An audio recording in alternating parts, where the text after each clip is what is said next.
Qual que é a real importância da defesa prévia no PAD, Processo Administrativo Disciplinar? Pessoal, eu resolvi gravar esse vídeo porque a gente recebe muitos servidores aqui afobados porque foi instaurado um PAD contra eles receberam essa notificação em relação à instauração do PAD e automaticamente, na maioria dos casos, já está correndo um prazo de defesa prévia. E esse prazo é curto, normalmente 10 dias, mas tem municípios que trabalham com 5 dias, alguns com 3 dias e até 2 dias eu já vi. Então é realmente um prazo muito curto. Só que o servidor, por falta de informação do que ele deve fazer em relação àquela defesa prévia, ele acaba se atrapalhando, adotando uma estratégia errada. Muitas vezes a própria comissão, seja por má fé ou não, dá instruções erradas para o servidor, fala, olha, a gente está abrindo esse prazo aqui de defesa prévia, que é uma chance de você trazer as explicações e a gente arquivar esse processo. Isso gera aquela ansiedade de resolver logo o PAD, mas o fato é que, na teoria, e novamente, estou falando de teoria, não estou falando da prática, na teoria, o papel da defesa prévia é realmente esse. O servidor, na primeira oportunidade de se manifestar no processo administrativo disciplinar, poderia levar as suas razões e as suas provas para que isso gerasse um arquivamento sumário do processo administrativo disciplinar. Novamente, isso é na teoria e seria muito bom se funcionasse. Contudo, na prática, o processo, ele quase nunca, para não falar nunca, quase nunca ele é arquivado. Por quê? Para vocês entenderem isso daí, eu preciso falar um pouco da fase que antecede o PAD. O PAD ele pode ser antecedido por uma sindicância investigatória, sem contraditório, sem ampla defesa, só para apurar se realmente houve o ilícito. Pode ter uma investigação preliminar sumária, tudo isso pode ser feito inclusive com um servidor apenas, fazendo ligações, acessando documentos, enfim. É realmente uma parte de investigação. A partir daquilo, o servidor, ou ainda que seja uma comissão de sindicância, vai pegar todo aquele conjunto probatório, vai fazer um resumo, que na verdade é o relatório, e vai submeter à autoridade competente. A partir daquele momento, a autoridade competente vai fazer o quê? O juízo de admissibilidade, se vai instaurar o PAD ou não. Ou seja, ele recebeu um monte de informação daquela comissão ou daquele servidor que fez a investigação preliminar. Diante dessas informações e dos elementos de prova, ele já decidiu, olha, diante disso, daquilo e disso, eu resolvo instaurar o processo administrativo disciplinar contra fulano de tal para apurar se ocorreu a infração. Ou seja, foi feito o juízo de admissibilidade.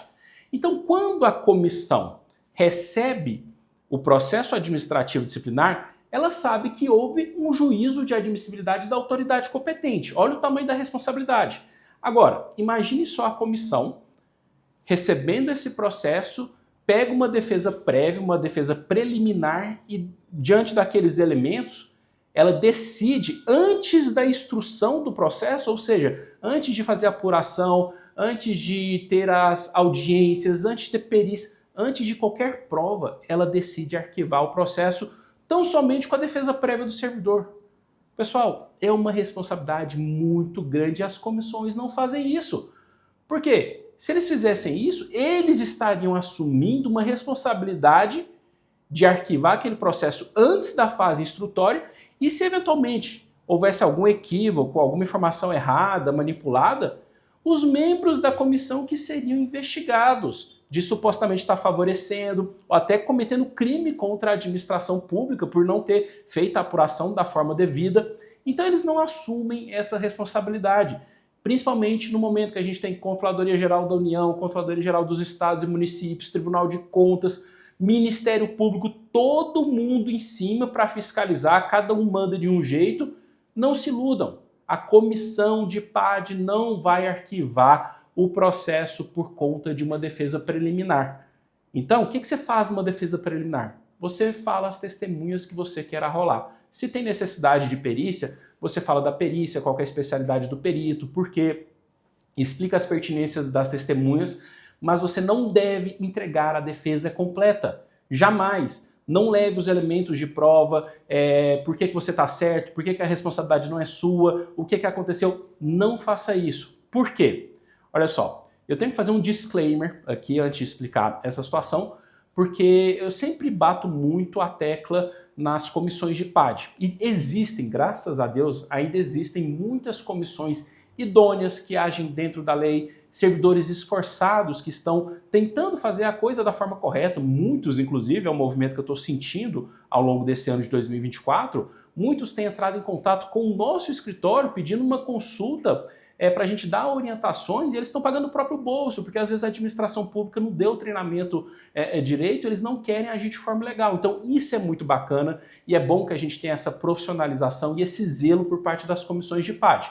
Agora, existe um percentual significativo de comissões mal intencionadas, que muitas vezes foi ali nomeado servidores por apadrinhamento, visando prejudicar o servidor que está sendo investigado, e essas comissões elas vão agir de forma a prejudicar o servidor. Não importa o que está na lei, não importa as provas, o objetivo é só prejudicar o servidor. Então eu preciso esclarecer isso para o meu público, porque o meu público são servidores que estão respondendo a um PAD.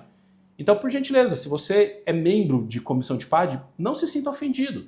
Se você age dentro da legalidade, se você é justo e honesto nas suas atividades, parabéns, eu gosto muito de lidar com esse tipo de comissão. Mas eu tenho que alertar o meu público também em relação a esse percentual que acontece em toda profissão. Tem na advocacia, na medicina, na engenharia, profissionais bons e ruins. Então existe um percentual relevante e significativo de comissões que não estão ali num caráter de lisura, né? Eles estão de uma forma maculada, foram nomeados a dedo para prejudicar o servidor. E aí, nesse contexto dessas comissões, se o servidor, na defesa preliminar, ele já entrega todos os elementos de prova, tudo aquilo que ele poderia falar e deveria falar só na parte final da fase instrutória, só na defesa final, depois da produção de todas as provas, depois de ser ouvido, depois das audiências de testemunhas, o que acontece? Se essa comissão, o único objetivo dela é prejudicar o servidor, seja a mando da chefia imediata, diante daquelas provas, eles vão dar um jeito de manipular aquelas provas. Então, o que vai fazer? Vai tirar o acesso do servidor ao e-mail, apaga toda a lista de e-mail, fala que a gravação é clandestina. Eles vão inventar uma série de coisas para não caracterizar essas provas como benéficas para você. E aí você perdeu a chance de ser inocentado e até de brigar na justiça. Por quê? Foi equivocado demonstrar tudo aquilo da sua tese de defesa na fase preliminar, que é a defesa prévia, a defesa preliminar. Ou seja, é o primeiro ato do servidor perante a comissão de PAD.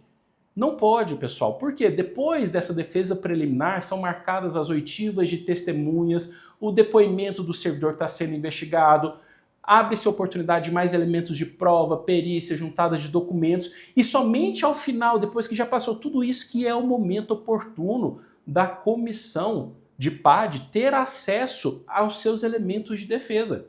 Depois que tudo já foi apurado, você vai desenhando de forma estratégica o que você vai levantar de prova, quem que você vai rolar de testemunha, porque aí acabou a instrução processual, você fez o seu depoimento, abre-se o prazo de defesa final, e aí você entrega todos os elementos de prova, todas as teses, tudo aquilo que vai te beneficiar de uma forma que a comissão, a partir do que foi produzido no processo, ela só tem o poder de gerar um relatório final. Ela não vai ter como mais manipular aquelas provas. Então, mesmo que ela esteja mal intencionada para prejudicar o servidor, fazendo de forma correta, estratégica, saiu um relatório ruim pela demissão, essa demissão foi confirmada pela autoridade competente, o servidor tem muito mais chances de, no judiciário, conseguir a anulação dessa pena do que se ele apresenta essa defesa preliminar recheada de provas e de teses, com tudo que o favorece, e ao decorrer do processo, a comissão, lógico, né, a mando de alguém poderoso dentro do órgão público,